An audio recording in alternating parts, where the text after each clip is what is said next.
Hello, fellow YouTubers and YouTuber and gun enthusiast. I'm coming at you with another video. This one is for a gun purchase that I made a couple days ago. This one brings back memories from back in the 1990s when I bought my very first gun. My first gun ever to buy was a Smith and Wesson Model 29 44 Magnum. Now, I was young at the time. I didn't know anything about whether or not, about the 29-3, 29-4, 29-2, anything like that. I didn't know to look for a pin barrel or a hammer mounted firing pin. Of course, the gun I bought did have a hammer mounted firing pin, but I don't remember if it had a pin barrel, and I don't remember what dash it was. All I do know is it was a Model 29 44 Magnum with a 6.5-inch barrel. It was blue steel, and when I was buying it,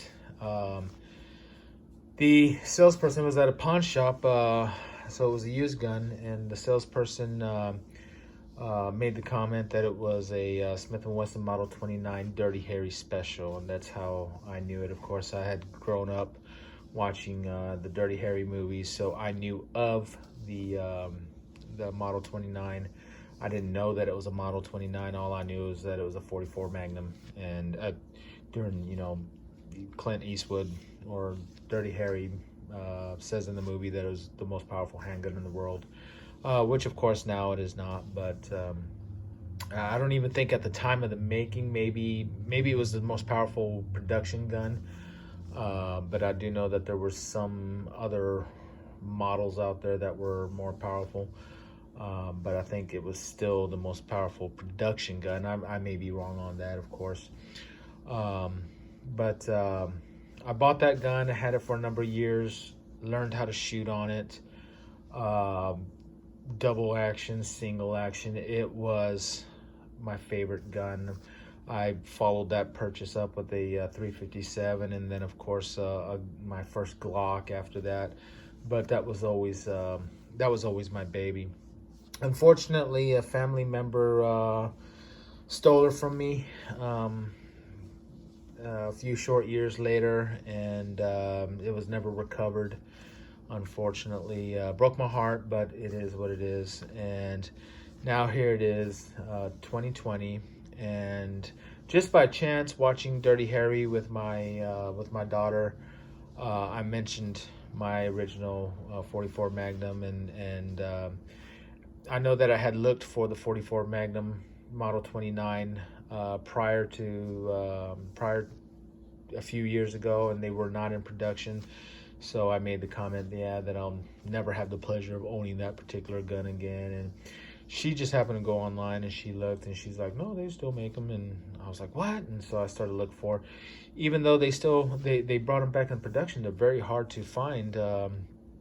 None of the gun stores in San Antonio had them, and most of them weren't even willing to put in an order because their distributors didn't have them in stock, and they didn't know when they'd get them. But sure enough, one gun store in San Antonio did have one. And I'm sorry it's taking me a while to open this up. I just realized that I went over the 4-minute mark, and I do apologize for that. But there she is. This is a Model 29-10. I talked to Smith and Wesson, gave them the serial number, and they advised me that this particular gun shipped out of their facility in September of 2019, and we're now in February 2019. So this is it. She comes in this very beautiful display case, and with a hard case, a carrying case as well. And I think this is a very good setup. While she's not the original gun that I had, she's still perfection. what can I say? Still a beautiful gun. And I'm very happy that I was able to acquire her. You can see some of the differences in the newer Smith and Wessons as opposed to the classics.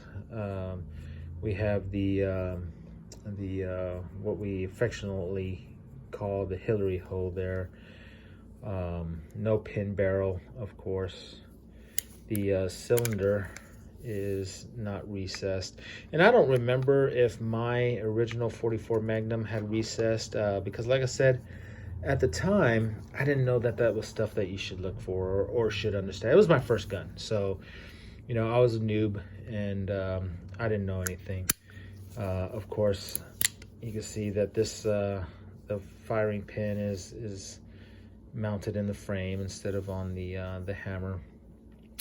But you know, knowing that the chances of me ever owning another classic, while it is still there, is probably very, very slim. So, you know, I wouldn't say that I'm settling for a newer model, because I'm not. If I come across a model 29-2 or 3 or 1 or 29, then I'll pick her up and add her to my collection. But this this baby here is still still a beauty. I noticed that the stocks here are, of course, very different from the original Coke bottle stocks that my gun had. One, my hand fits around them. I have small hands. I'm not shoot. I'm 5'7". You know, I'm not 6 foot something like Clint Eastwood was. So I have small hands. So these grips, these stocks, actually, I call them grips, but these stocks actually fit my hand better. I remember that when I had the original 29, my hand held that sucker like this. And I never really could get a good grip on it. But with this, you know, they feel really nice. If you've watched my video on the on my 41 Magnum that I picked up, I did mention that that with the 41, they or the model 57 41 Magnum, she has these ugly Packmeyer grips, which I'm gonna get rid of the first chance I get. But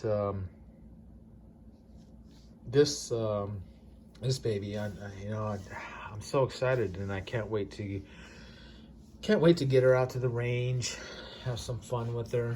You know, just enjoy shooting her.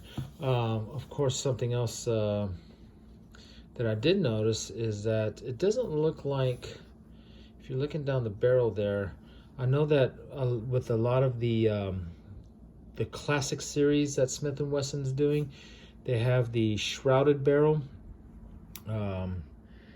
This doesn't look like it's a shrouded barrel. This looks like it's actually one piece instead of well, no, actually, no, I'm looking at it, it might not be, but I think as far as, I don't think it is, actually. I think that's yeah, that is looking like it's not a shrouded barrel. But I think Smith and Wesson did a very good job with this particular gun. I know that some of the other classic series that they have, some people complained about that lineup here with the I forgot what this is called, but you know, that it's not perfectly lined up and that it may be off, and this is pretty darn close. As a matter of fact, on the model 57 with the pin barrel I have, that one is actually a little bit more off than this one is. So I was actually surprised about that, but overall, I think they did a really good job. I saw another video by another post by another person on this very same model, who said that the barrel was canted and the blued steel here on the cylinders was not good, and that he had to send it back, and Smith and Wesson took, you know, weeks to get it fixed up.